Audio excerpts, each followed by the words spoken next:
inicialmente nós, como o pessoal fala, popularmente falando, a gente juntou as escovas, né? Não casou. Só que nós fomos morar, logo nos primeiros meses, nós fomos morar em Granja. Chegando na cidade de Granja, como eu trabalhava viajando, cidade, a minha esposa era muito católica. E ela era aquela católica de participar de tudo da igreja e ser contra crente. Ela me disse que quando evangelizavam elas, as irmãs aqui da Tempo Central, as senhoras mais velhas, né, dava um folheto de igreja para ela, ela dizia que já tinha papel higiênico, que ela não precisava daquilo. Ela dizia que crente para ela era algo que era deplorável, detestável. Que a pessoa mais velha da família, o avô, dizia que crente orava de olho fechado para não ver o demônio dentro da igreja. Então, assim, era algo que, para ela, ser crente era uma coisa que não tinha lógica, né? E que não era de Deus. E acontece que quando ela veio, e depois dessa vida toda de promiscuidade, eu acabei me juntando com ela, e a gente vai para uma cidade chamada Granja, e nós nos hospedamos numa casa, e nessa casa, anteriormente, nós soubemos que a casa tinha sido um lugar de prostituição. Só que acabaram, né? Limparam tudo, reformaram, mas tinha vários quartos assim na casa. A gente achava estranha a casa, né? E a minha esposa, quando chegou na casa, a gente tinha acabado de ter uma vida conjugal, de se juntar, né? E nos tornamos amigados no primeiro mês, 15, 20 dias. A gente foi para essa casa, ela começou a se passar mal. Começou a passar mal, sentia febre, calafrio, e começou a não comer. Ela não comia, ela emagreceu, sabe, perdeu muitos quilos, e os dias passando, e no fundo da casa tinha uma irmã crente. E ela que ajudava, eu trabalhava, e quem cuidava da minha esposa era a irmã. Então aquela irmã Deus foi usando ela e foi se aproximando, né? Quando foi um dia à noite, eu afastado, e já não aguentava, estava super preocupado com ela, né? Meu Deus, mas ela vai morrer, não comia. Eu ia botar a comida na boca dela e ela trincava os dentes. Aí eu me lembrei porque eu, criança, e tinha trabalhado tanto com libertação, e tinha um demônio chamado Exu Caveira, que era o demônio da morte, que quando ele entrava na vida da pessoa, ele não deixava a pessoa comer, a pessoa morria igual uma caveira. Quando ele entra na vida dessa pessoa, a pessoa vai sem comer e vai se acabando, definhando, né? E aí meu Deus, será que tem alguma coisa? E eu fiquei naquela... Aí quando foi uma noite, eu fui jogar bola, eu gostava muito de jogar bola, afastado da igreja e tudo aí. Tomei uma cervejinha, um negócio lá e tal, e ela ficou. Quando eu cheguei, né? Aí eu tomei um banho e tal, me deitei e fui assistir o futebol, né? Assisti um jogo lá que eu não me lembro mais qual era. Eu assistindo futebol, aí meu filho, estou passando mal. Aí fui, naquele tempo, começando a vida de novo, né? Tudo, lá numa rede ou na outra. Aí ela, febre de novo, todo dia era isso, febre, calafrio, e ela febre, calafrio. Aí eu fui lá, dei uma assistênciazinha e tal, voltei pro futebol, não podia fazer muita coisa. Dei o remédio, né? E me deitei. Quando eu deito, aí em seguida que eu deitei, aí eu vi eu me arrupiei todo, sabe? Vi aquele arrupiamento todo em mim, e aí começou aquele frio, e parecia que ia dar uma febre, um negócio esquisito, sabe? E aquele peso, aquela coisa, aí eu tive certeza. Aí eu clamei por Jesus, afastado, eu digo, Senhor, eu sei quem é, e sei o que é, porque eu já tinha visto, né? Criança, no trabalho de libertação, essas coisas aí. Tinha visto na igreja, Senhor, eu sei quem é. Eu sei que é tu. Mas o meu Senhor, eu sei que tu tá fazendo isso com a minha esposa e tá tentando trazer para mim, mas eu não aceito não.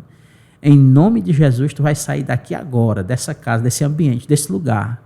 E aí eu me lembrei e corri, fui lá onde ela estava, cheguei lá toda se tremendo, passando mal, muita febre, né? Eu pus a mão na cabeça dela e orei, e clamei em nome de Jesus, mandei aquele demônio que já conhecia, que era o Exu da morte, chamado Exu Caveira, né? e disse: você vai sair da vida dela agora. E clamei em nome de Jesus. Quando eu clamei, aí ela se acalmou e a febre passou. No outro dia ela começou a comer normal, até hoje. Hoje está comendo até demais. E depois dali, eu fui... nós não mudamos para Camusim, a gente trabalhava de cidade em cidade, né? Chegando em Camusim, eu pregava para ela, falava, e ela dizia: mas meu filho, você fala tanto de Jesus para mim, fala de igreja, mas você está até me convencendo, porque você vai para a Bíblia e me mostra o que eu fazia lá na igreja católica, e eu vejo que não está de acordo com a palavra. Mas só que você não vai para a igreja. E eu era acostumado todo domingo estar na minha igreja. E aí eu não vou para a igreja, nem você vai, você acha que está certo isso? Aí aquilo, né, bateu em mim assim. Aí eu peguei e disse assim para ela: não, mas minha filha, eu conheço a verdade, eu conheço a palavra, conheço muito bem, fui muito envolvido desde criança, né, tudo, mas eu me sinto tão fraco, tão mal. Eu acho que depois de tanta coisa errada que eu fiz na minha vida, fiz tanta coisa, bebi, farriei, brinquei, deixei a primeira, né, e agora estou nessa vida. E eu acho que para mim é muito difícil. Eu acho que nem Deus me quer mais. Eu falei essa bobagem assim, mas na mesma hora que eu falei, eu digo: mas Deus, eu por conhecer a verdade, eu digo: não, mas Deus não rejeita ninguém, né? Mas eu estava com aquele sentimento de tristeza profundo, porque eu sabia o quanto... Porque a Bíblia diz: quanto mais é dado, mais você é cobrado, né? E a minha vida estava de cabeça para baixo, porque eu sabia o que era certo. Os gregos, eles dizem que tem um tipo de gente que paga caro, é aquele que sabe e não pratica, né? Então, quanto mais eu me mexia, mais destroçada estava a minha vida, mais difícil, mais complicada, mais problema por cima de problema, porque eu sabia o caminho que eu tinha que estar. Porque tem dois caminhos. Ou você está num ou está no outro. Não tem negócio de meio termo, não. A Bíblia diz que é um que leva para o céu e outro que leva para o inferno. Então, você não pode estar aqui no meio para escolher um dos dois. Ou você está num ou está no outro.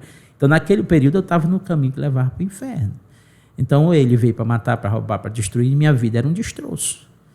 E quando eu falei isso, eu digo: eu acho que nem Deus me quer mais, porque eu estou assim, de uma situação... Quando ela me colocou na parede de ir para a igreja, quando eu fechei a boca, uma pessoa bateu no portão. Bateu no portão, digo: fala. Que nós tínhamos acabado de nos mudarmos para essa casa, que era assim, a gente trabalhava com livro, né? Então eu ia para uma cidade, passava 3, 4 meses naquela cidade ali, então eu alugava uma casa, né? Obviamente, na cidade não conhecia ninguém. Eu tinha acabado de alugar, me mudar e entrar nessa casa. E uma pessoa bate no portão, eu digo: que estranho. E eu tinha acabado de dizer isso, né? Quando a pessoa bate no portão, eu fui lá atender. Quando eu abri, uma jovem da Assembleia de Deus, uma moça. Aí me deu boa tarde, tudo bem com o senhor? Tudo bem. Olha, porque como o evangelismo é importante, né? Olha, porque nós estamos evangelizando toda a cidade aqui do Camusim, e vai ter um evento na nossa igreja, um evento agora, meu Deus, falha a memória, que a igreja sempre congresso, né? E a gente está convidando várias ruas, já passamos aqui e estamos, né, na sua rua, estamos lhe convidando, o senhor convidado especial e tal, e me deu um folheto e tal. Aí eu olhei para aquele folheto, mas tá bom, muito obrigado, fui educado. Ele disse: é hoje à noite, viu? Hoje à noite, às 19 horas. Eu digo: onde fica a igreja? Tanto que a gente tinha se mudado, não tinha nem percebido, a igreja era quase de frente à casa. Era aqui, quase de frente, aqui a sua casa. O senhor é nosso convidado especial, seja bem-vindo em nome de Jesus, Jesus lhe ama e tal, e evangelizou, né? Aí eu digo: tá certo. Guardei, mas eu não achava que eu ia. E algumas outras vezes eu tinha tentado me reconciliar, mas não tinha força. Ia e voltava. Quando foi à noite, a gente começou a ouvir o culto, né? Aí prestou atenção que tinha uma igreja, um culto, a moça tinha evangelizado. E eu tinha falado isso para minha esposa à tarde, né? E a minha esposa foi e disse: olha, o culto, parece que o negócio lá está animado, né? Aí eu digo: minha filha, sabe de uma coisa? vamos.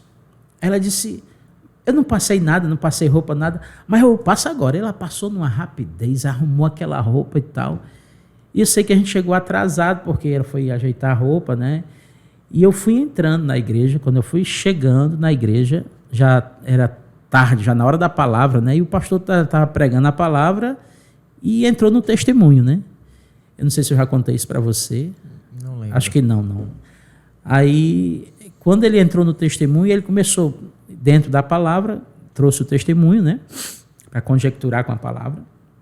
E ele dizendo que havia um pastor, né? Que esse pastor, ele era um pastor muito conhecido, muito renomado, muito conhecido, mas, infelizmente, ele tinha caído no adultério. E nisso ele perdeu a esposa, perdeu a família, filho, a mulher separou, deixou ele, né?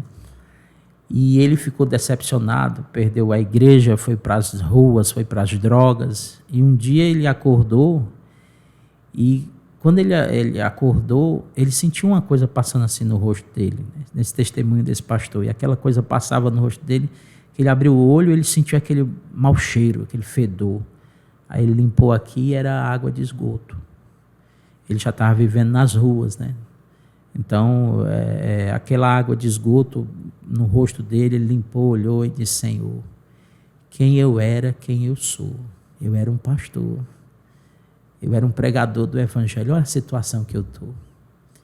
A situação usando droga, bebendo, vivendo nas ruas, caído na sarjeta mesmo, e o esgoto passando. Ele disse, eu tenho certeza que a situação que eu estou, nem o Senhor me quer mais. E foi a mesma coisa, e eu me emociono, né? Porque eu tinha falado disso à tarde, né? E aí ele disse, nem o Senhor me quer mais. Desculpa, irmão, mas... Glória a Deus. Ele disse, eu vou ali para aquela macumba que está tendo ali, porque eu sei que contigo eu já perdi tudo. E ele vai, né, e chega lá. Desculpa. E a macumba para de funcionar. Não dá mais. Porque alguma coisa estava acontecendo, né? Que bênção, né? E aí, os camaradas lá tentando fazer funcionar, e não funcionava, não dava certo. E aí, o que acontece é que baixa lá uma entidade e diz, olha, não vai dar certo, porque tem uma pessoa lá fora que não é bem-vinda aqui. Enquanto ela não sair de lá, nada vai funcionar aqui. Tira ele de lá, manda ele sair. Porque ele não é dos nossos, e ele disse pro dele lá que ele não queria, mas ele está dizendo que ele ainda quer ele de volta. E ele não pode ficar aqui. Olha aí.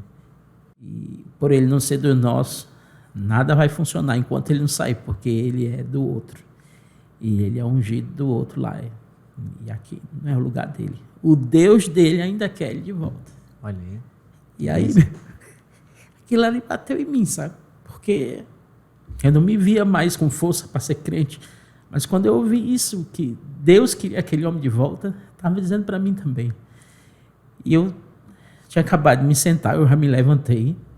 Eu não esperei por apelo. Esperou por nada. Já foi pro braço de Jesus. Corri. Que lindo, né? Me perdoe, que não dá para segurar, porque foi... Aí foi o momento mais importante da minha vida, né? Porque de lá para cá eu nunca mais. Eu não me vejo em outro. Eu não me vejo mais no mundo. Não. São 18 anos lá para cá? Acho que 19, já tem 19 anos. E a esposa acompanhou também? E mais interessante, né? Que quando eu corro, todo mundo achou estranho, né? Que não era na hora do apelo, né? Então eu saí andando no meio da igreja e disse, eu quero Jesus, eu quero ele. E eu me ajoelhei, né? E comecei a chorar. E tinha um irmão que a gente sempre ia para Para quando ia fazer uma cidade, eu primeiro ia na Secretaria de Educação, ia falar com a secretária, com os funcionários da educação, para poder visitar as escolas, né? Eu trabalhava só em escola, só com professores. E esse irmão, o que esse homem está fazendo aqui, né? Ele disse, depois me falou, né? Ele correu, foi me abraçar. E quando eu olhei de lado, minha esposa chegou chorando também, aceitou Jesus, sem eu nem vi que ela, quando eu chorando, quando eu prestei, ela estava lá, chorando também.